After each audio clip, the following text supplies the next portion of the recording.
All right, so I am recording a video for the Creative Writing Studies Conference. I wrote a script that I'm going to read aloud and upload with the video. So for anyone who doesn't want to watch the video or can't, you will also have access to this. All right, so to begin with, hello, my name is Ruth, and I am going to talk about my paper, Meet Me in the Middle, which is basically an essay about the practical application of incorporating diversity into the classroom. So a little bit about me. I'm a poet and teaching assistant at University of Central Arkansas.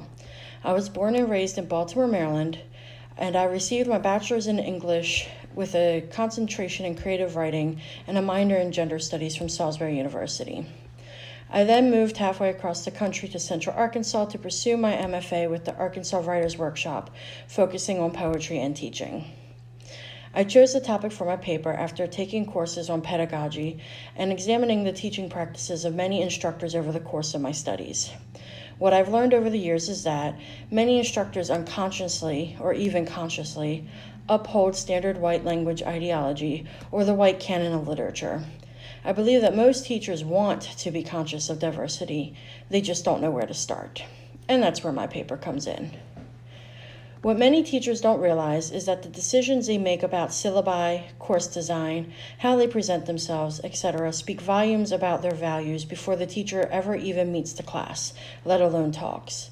In a COVID world, this is even more important, as many courses have shifted online and students don't get the face-to-face contact with their professors they used to. So there are three main areas for professors to watch out for when diversifying their courses: their classroom environment, their workshop, and assessment. Classroom environment consists of all the little things that go into course design: the syllabus, the reading materials, the assignments, etc. It is important to remember you should always design a course with diversity in mind, rather than retrofit a course to include diversity later. Why? Because a retrofit course will still rely heavily on the original framework, which oftentimes promotes white literature and white language ideology. A retrofit course may insert a diverse reading here or there, but it would come across more as tokenism rather than a heartfelt attempt at diversity, and that's not good.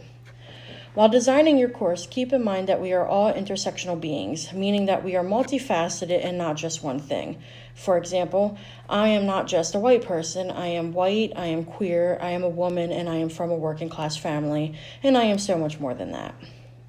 The intersectionality of identity opens the class up to a variety of topics, as well as allows the teacher to engage students on a multiplicity of identity, both the students and the professors. My colleague, Gabrielle Lawrence, says that this is particularly important when it comes to creative writing classes, because when professors teach Black things, they only teach them for their Blackness. Or when they give feedback in workshop, they only see that person's work as Black writing, quote unquote. But we are all more than one thing, and all work can be engaged on more than one level. Part of identity is how you present yourself. When designing your course, something to think about is the halo effect. Basically, people form opinions within the first 7 seconds they meet you. How you present yourself, either in person or on the page, influences whether students feel they can trust you or not.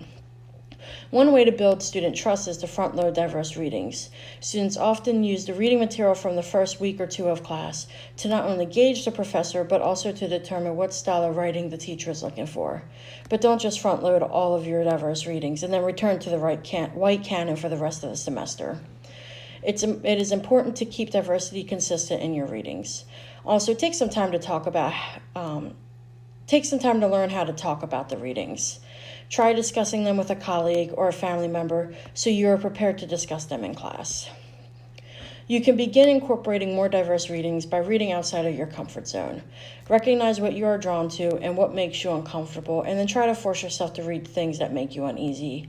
Equally important, talk to people of different backgrounds. That doesn't mean ask your colleague of color to do emotional labor, but engage with the dialogue in the work with the same enthusiasm you would anything else you read.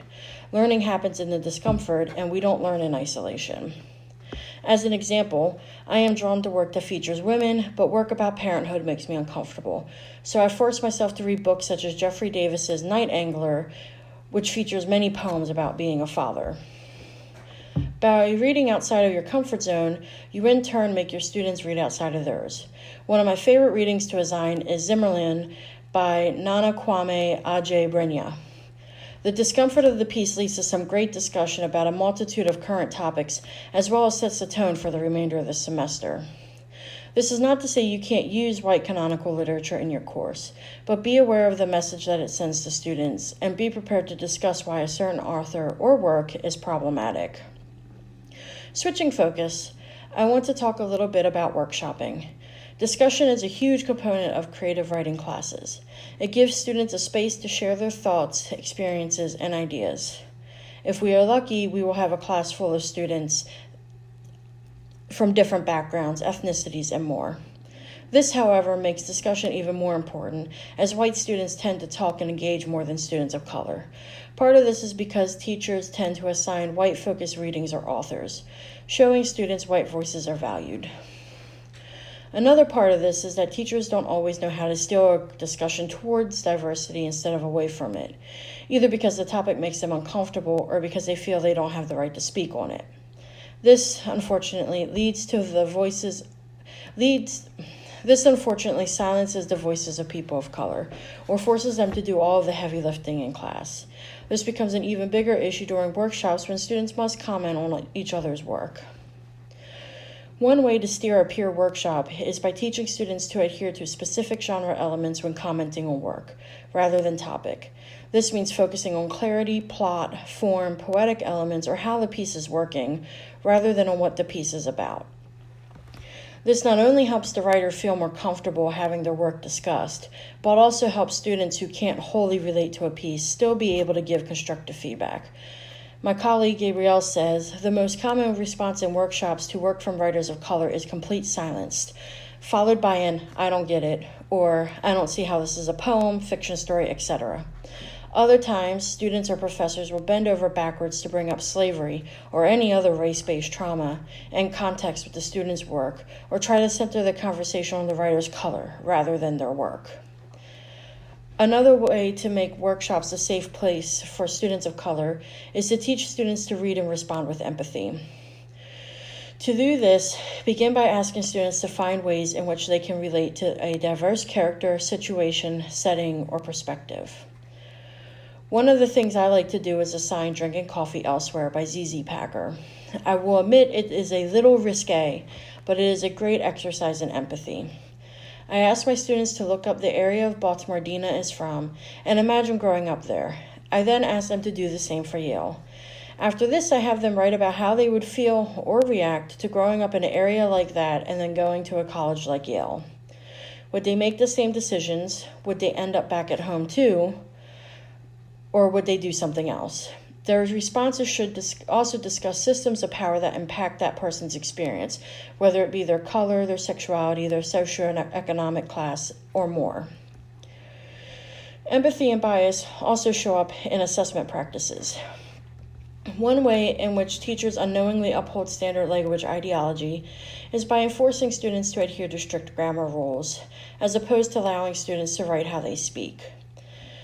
Part of this is for clarity and to prepare students for the working world. But a lot of it is ingrained into us that this is what teachers are supposed to look for in student writing. As creative writing teachers, we have more leeway when it comes to how we assess student language. A couple of ways to solve this problem is by allowing time for multiple drafts, or not grading student work based on grammar but based on content. For my own assignments, I choose to do both. I tell students to just write out their idea, not worrying about how it sounds or look. Then I tell them to go back and check for clarity. I don't grade their first drafts and only make comments geared towards content, not grammar. I do not grade based on grammar at all unless it is so bad that I cannot read what they have written. To date, I have never had that happen, even with students whose first language isn't English. Another way to open your course to diversity is to open assignments to all topics and not limit what students can write about, and then grade those assignments based on how the students execute their idea. By limiting topics, you once again silence students' voices and make them leave their lives outside of their work, which simplifies their writing and oftentimes leads to writer's block or poor assessment evaluation. Anyway, that's all the time I have for now. Bear in mind that these are only a few of the many ways in which you can set up a diverse classroom. So please join me on Zoom on Friday, October 6th at 3:30 p.m. Eastern Standard Time with Dr. Vanderslice for a question and answer session. Thank you for watching my video. Have a good day.